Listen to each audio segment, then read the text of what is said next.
Jeff, I can't believe this is real, but like 33 years ago this week, major wrestling news happened in the WWF. And this isn't technically about you, but it kind of is.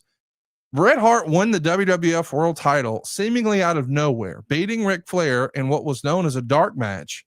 It was actually earmarked at a television taping in the old Stampede Wrestling stomping grounds. But this happened on the Canadian Thanksgiving night, and it wound up being a Coliseum video exclusive.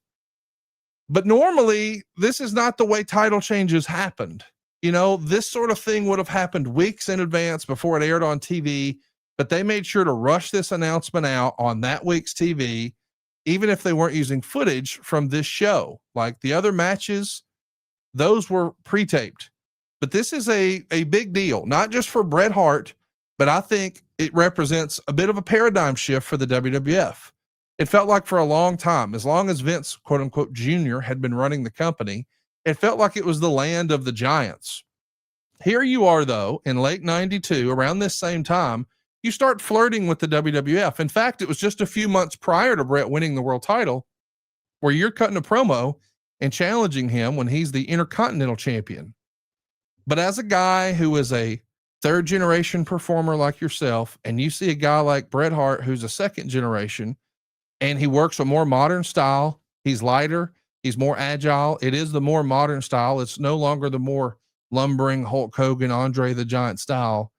Did that represent a serious change to you? And was that motivational to you to get there fast? Conrad, I don't think we've ever discussed this topic. No. You know what? When I read that this was going to be one of our notes, it took me back to Jarrett conversation. And this to the way you laid it out. Yeah.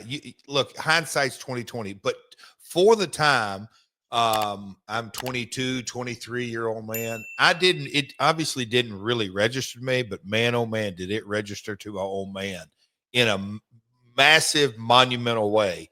And he's the one who said, hey man, the big man era, the Hulk Hogan era, the muscled up, just he put it in all kind of descriptors, just that the tide has turned, son. Because when I broke in, you know, I'm barely 6 feet and 150 pounds, and then 160 pounds, basketball and all this,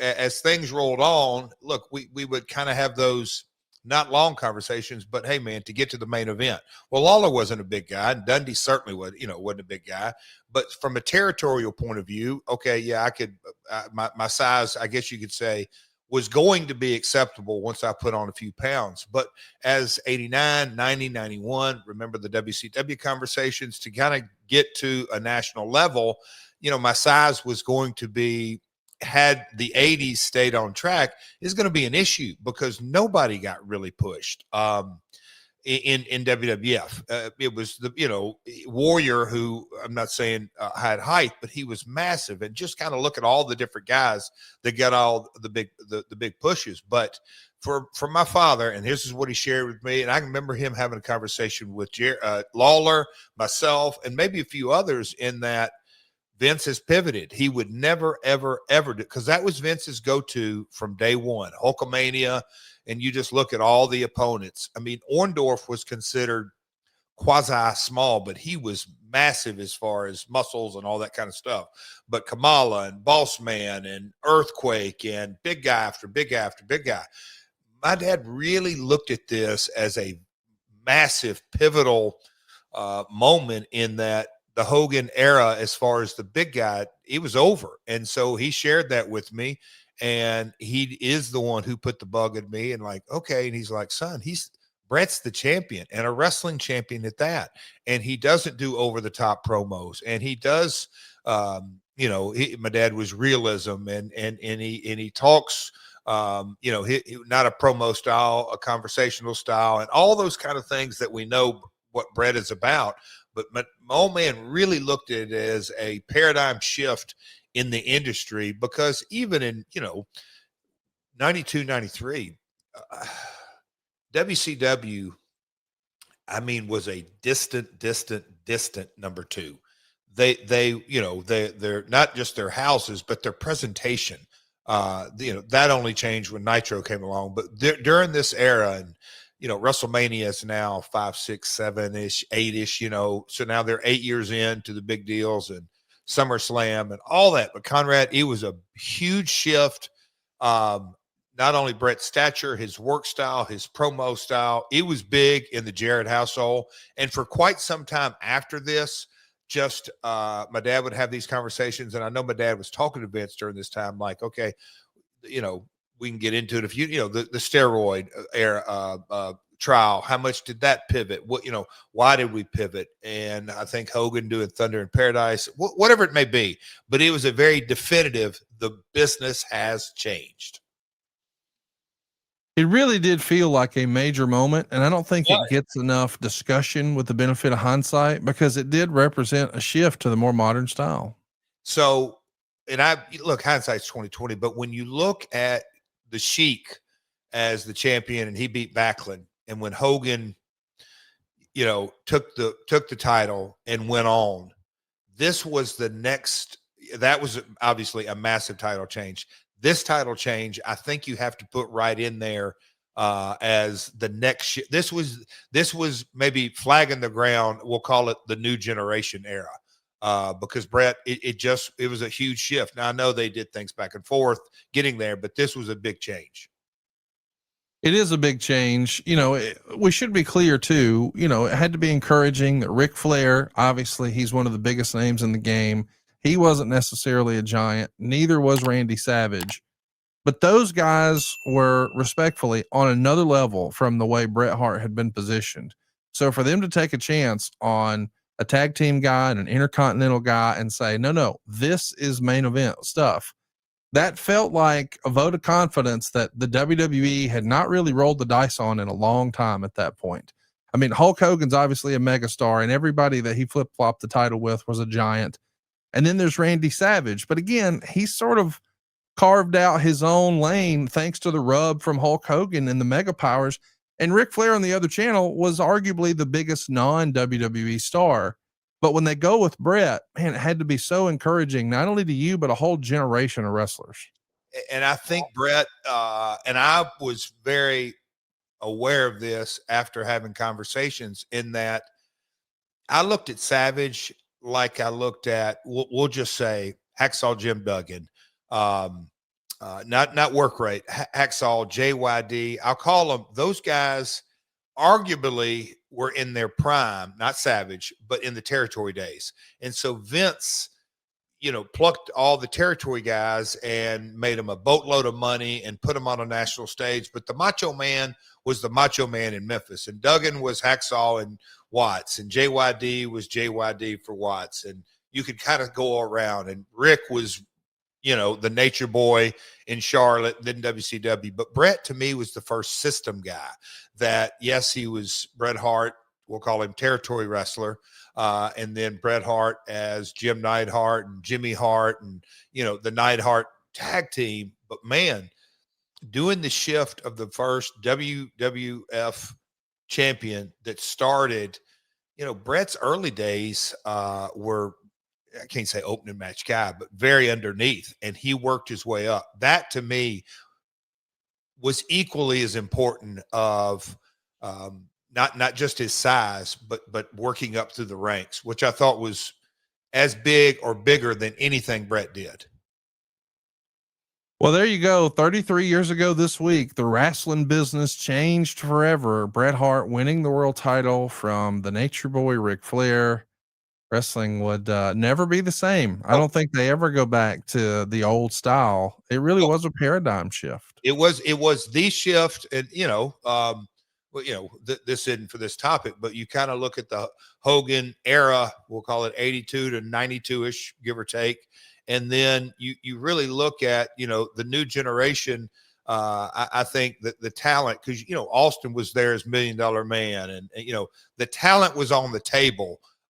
Shawn was there, all this, Nash became NWO. So the talent was there in the new generation. It's when the format changed. That's a whole nother topic. The format changed with Nitro and going live and head to head, not all that. But as far as talent on the table, the new generation to Attitude Era, lots of the same talent. This was the marking of, I can't say big guys were out, but the size of a Bret Hart being champion was in big. Let me ask you, and I mean this respectfully. Just want to give everybody the context here. June of 91 is when Zahorian goes on trial for steroid distribution.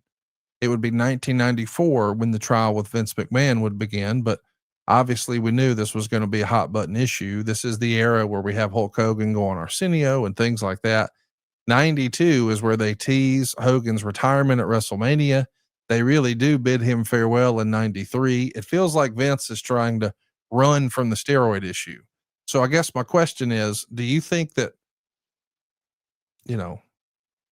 necessity is the mother of invention? Like the only reason Vince pivoted is because he felt like he had to? Or do you felt like he thought, hey, I've got as much as I can out of the big guy thing? To me, as an outsider looking in, we've all heard about Vince's airport test and things like this. It almost feels like the steroid circumstance with Zahorian may have forced his hand in this direction. You cannot deny it. I just think so, but I don't think there's any way that you can give it all, 100%. I think it's a blend of everything, because I got there in 93, but I'd heard stories about, look, Shawn came in and, not just the Rockers, and then Shawn's singles was early 90s. There were talent, and look, you kind of get in and the pieces of the puzzle, you have to really know your, I don't want to say political history, let's say your personality history. And I'm sure Brother Love has firsthand, experience in all this. But when you inject Pat Patterson in the number 2 role from George Scott or Bruce or whoever it may be, but Pat being a former in-ring performer that can speak with authority, who's drawn a boatload of money, his creativity is unbelievable. I think you have to give Pat, and Bret, I think, would speak to this. And there's others, obviously Shawn, there's several others, but I think the 1-2 kind of punch of, hypothetically, Vince is going, oh my God, we've got to get away from the red flashing light walking down the aisle every time that, guys that are just massively big. How do we do that? If Pat isn't there to say, hey man, I'm a former talent, I know they've got charisma, we're out on the house shows, we hear the responses, we read the agents' reports, we get the feedback. That's another thing that just kind of the system that Vince set himself up into. And I was talking to somebody the other day about, boy, oh boy, how times have changed. But it used to be in the old days, the agents would get done with the live events, the house shows, if you will, go to a phone, obviously no cell phones, go to a phone and dictate, call in what match by match and any other notes and anything important, obviously the gross house and all that kind of stuff. But they would dictate the match on who got a good response, who didn't get a good response, why they got a response, all that's opinion. But then there was a stenographer come in and transcribe it, and I think that's the right word, whatever, transcribe the report, and then Vince would walk into the office the next morning and read last night's results. And so there's his focus group. That's why it's invaluable. So, but Conrad, I think the steroids, the reports, the talent of, you could go down the list of during this era of, the highlights I mentioned too, Shawn and Bret, that, okay, here's where I'm going to, and as a promoter, Vince, the vision said, this is where I'm going and this is how I'm going to get there. SaveWithConrad.com. My name is Rajiv. I'm in Sacramento, California. I came to Save with Conrad because I've heard Conrad talk about how he helps people all the time save money and the best route to go for getting some mortgages and finances done. And having heard so many different testimonials in the past, it made the most sense to go this route.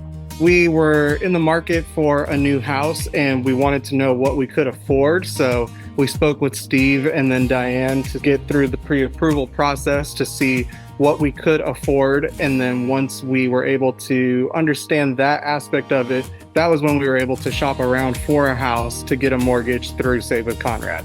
Everybody on the team was great. Everybody really explained everything fully to where it was more in like layman's terms to where I could understand it as someone not in the business or having shopped around for houses too many times. So being able to understand every step of the process and talking with everyone on the team about that was really, really helpful. And it made me feel really confident that I was going the right route. I would definitely recommend Save with Conrad to others. I know that sometimes people look at it and they go, oh, they're based in Alabama. What could they help me with? But I'm out here in California, and they were able to square everything away and get things done really quickly, as opposed to sometimes even people out here don't move as quickly as the Save with Conrad team. So everything was really well done, really efficient, and I would definitely recommend Save with Conrad to others. My name is Rajiv. I'm in Sacramento, California, and I was able to get into my dream home with SaveWithConrad.com.